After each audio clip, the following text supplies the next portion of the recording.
السلام علیکم، میں محمد اسحاق تو سنڈے دے پیو یوٹیوب چینل اسحاق بلوچ کرکٹ نیوز۔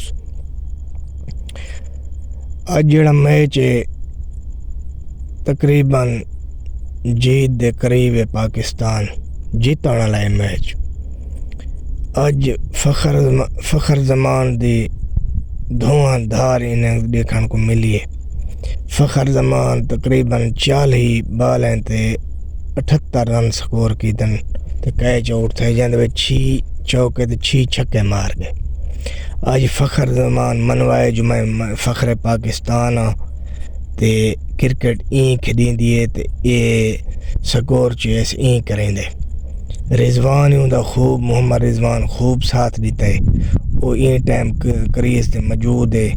تقریباً 74-75 سکور ماری کھڑے، ناٹ آؤٹ ہے۔ اعظم خان آئے کھڑے، وہ بھی چنگا کھیلدا پے تے تقریباً 2-4 منٹ تک 5 منٹ تو نہیں پاکستان انشاءاللہ میچ جیت ویسی۔ پچھلا میچ جی میں کہ تو سب پتہ ہے ہری ہین 182 رن سکور کیتے ہیں، اون دے وچ اپنا او ایئرلینڈ جڑے یہ سکور چیس کر گیا ہے تے اج 193 بنائے نے ایئرلینڈ نے۔ حالانکہ پہلے ٹاس پاکستان جیتے، انہیں بیٹنگ اپنا دعوت دیتی ہے بیٹنگ دی ایئرلینڈ کو۔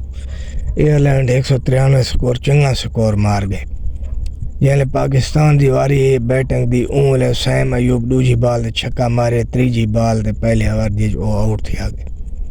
اچھا اون بار بابر اعظم 4 بالاں دے 0 بنا کے وہی آؤٹ لگدا ہی میں پیا بہت مشکل ہے، پہاڑ جیتی ٹارگیٹ ہے انہاں کول چیس کہنا تھی سی، لیکن فخر زمان آئے اج اون منوائے ایئرلینڈ کو، اون جو نپے والا اون چھوڑیا نہیں بالراں کو، باؤنڈری دے ہر پاسے اون شاٹ ماریے۔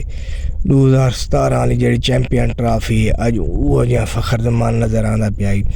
دیکھو نا یہ جڑا فخر زمان ہے یہ جہاں پلیئر ہے ٹیم دے وچ، اگر یہ کہیں ٹائم بھی کچھ بھی کر سکتے، یہ ہر ٹائم ٹیم دے وچ ہونا چاہیے تے ساری خواہش ہے، اساں امید رکھتے ہیں تے اپنے سلیکٹر کولو جو یہ سیم ایوب بے شک نہ کھدا مینوں نہیں پیا چلدا، یہ جڑے نا عثمان خان کو نہ کڈھن ٹیم ہے۔ جو عثمان خان ایک فخر زمان دی گار ایسا پلیئر ہے تے اون دی بھی کندی کہانی تے اپنا رکھو خیال، میں کو دے سو اجازت، اللہ سونے دے حوالے۔